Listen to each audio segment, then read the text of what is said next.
नमस्कार बच्चों, बीसीए वाले के इस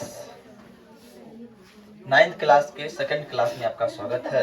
ये 9th क्लास मैथमेटिक्स का ये सेकंड क्लास है और पिछले क्लास में हम लोग संख्या पद्धति के बारे में जाने थे और संख्या पद्धति में जाने थे बहुत सारी संख्याएं होती है, परिमेय होती है और परिमेय होती है, सम विषम पूर्ण पूर्णांक है ना, प्राकृतिक सारी संख्याएं होती है।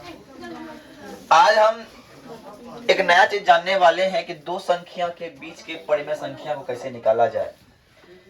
अगर दे दिया, मान लीजिए एग्जांपल में एक प्रश्न दिया हुआ है, मान लीजिए इस तरह से प्रश्न दिया रहे कि 3 और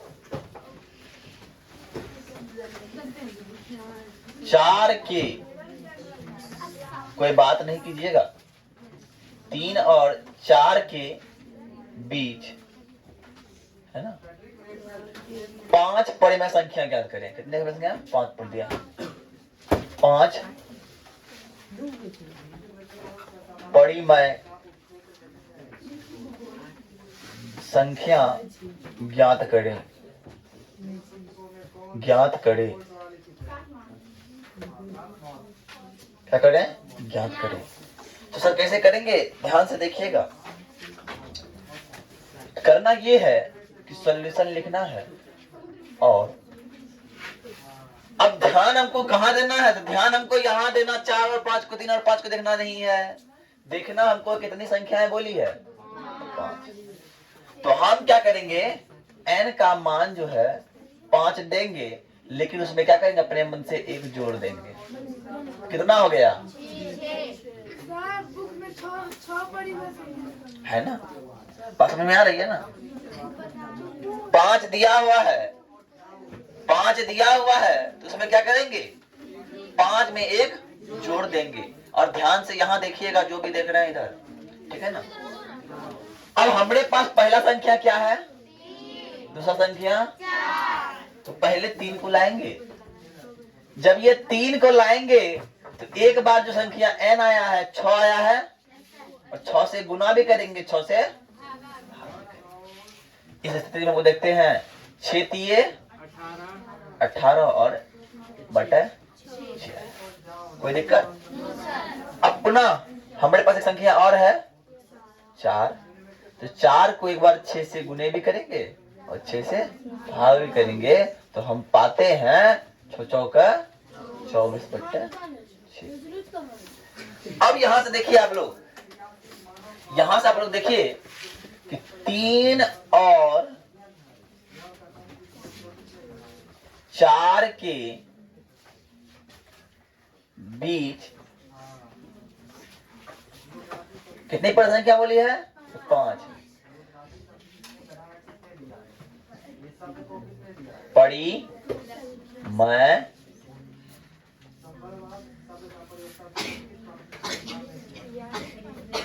संख्या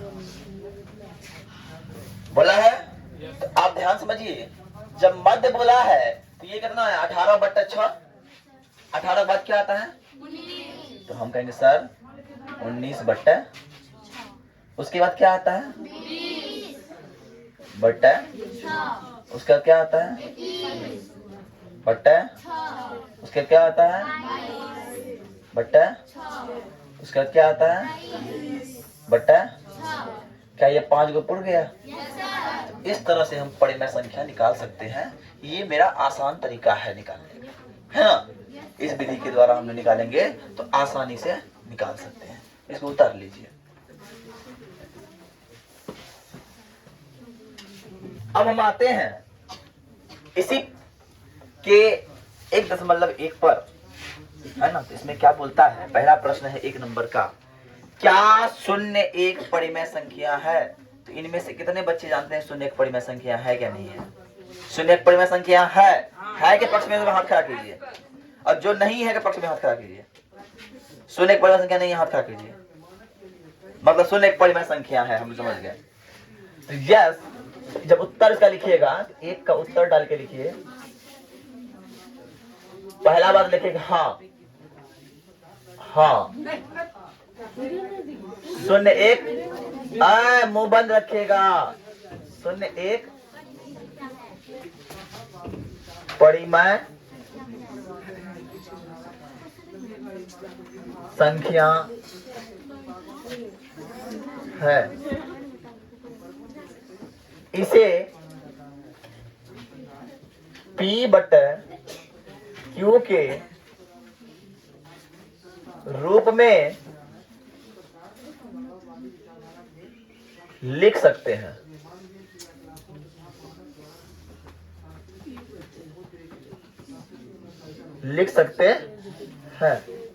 इसीलिए हम कह सकते हैं Q बराबर क्या हो सकता है? Q बट्टे 1 हो सकता है। लगता है ना? चलिए अब दूसरा नंबर प्रश्न क्या बोलता है? 3 और 4 के बीच 6 परिमेय संख्या ज्ञात कीजिए। दूसरा नंबर में बड़ा इजी क्वेश्चन है। पहला बात क्वेश्चन को देखना है कि 3 और 4 के बीच कितनी परिमेय संख्या? तो 6 परिमेय संख्या। क्वेश्चन बोल रही है 6। इसीलिए जब हम उत्तर बनाएंगे, उत्तर बनाने के क्रम में हम क्या लिखेंगे? n बराबर 6 तो बोला है, और क्या करना अपने मन से? एक जोड़ देना है, तो ये हो जाएगा 7। और किसके बीच में बोला है? 3 और 4 के बीच में। तो 3 जो संख्या है वो 3 को 7 से एक बार गुना कर देंगे, 7 से एक बार भागा कर देंगे, तो हो गया मेरे पास 21 बट्टा 7। और एक संख्या है क्या? 4 को एक बार 7 से गुना कर देंगे, 7 से भाग कर देंगे, 7 चौका 28 बट्टा लिख देंगे। अतः 3 और 4 के बीच कितनी परिमेय संख्या? 6 परिमेय संख्या। 6 परिमेय संख्या। कितना हो जाएगा? 21 के बाद क्या आता है जी? तो 22 बट्टा 7, 23 बट्टा 24 बट्टा 25 बट्टा 26 बट्टा 27 बट्टा क्या 7 6 में पड़ गया? 3 6 पड़ गया। ये मेरा आंसर हो गया। उतार लीजिए। नंबर प्रश्न क्या बोल रहा है? तीसरा नंबर बोल रहा है 3 बट्टे 5 और 4 बट्टे 5 के मध्य 5 परिमेय संख्या ज्ञात करें। पहला बात इसी ट्रिक से बनाएंगे। 3 नंबर है, इसका उत्तर लिखिए। कितने परिमेय संख्या निकालने को बोल रहा है जी?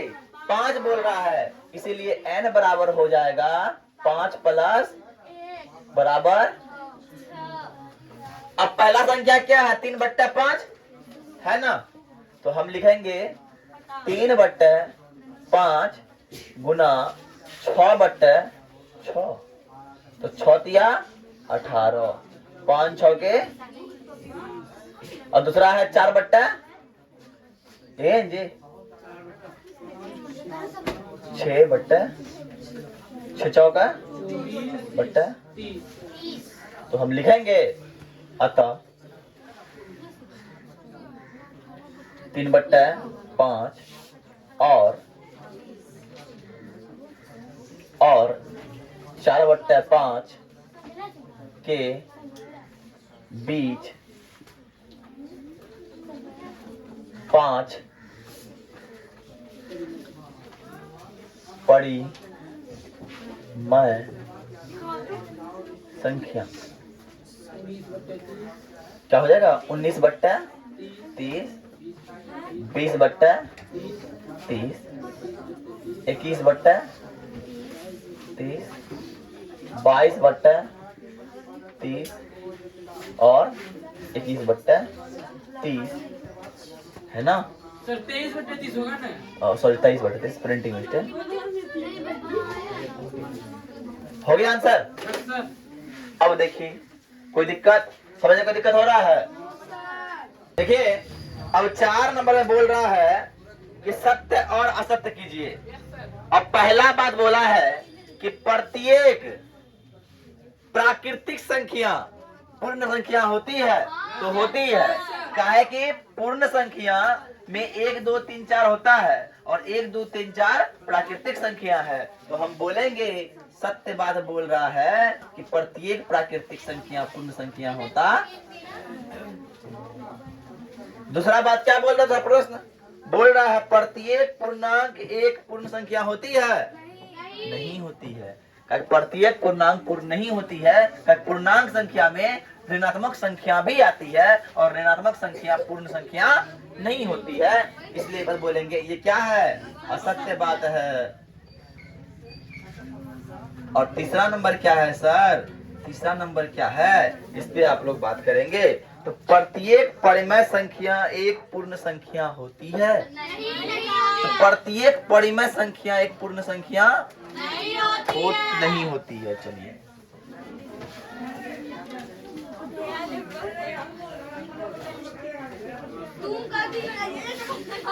काहे कि 0 हो जाएगा, 1 हो जाएगा, लेकिन 3/2 जैसे करेंगे तो वो परिमेय संख्या पूर्ण संख्या नहीं होगी। इसीलिए क्या वो है?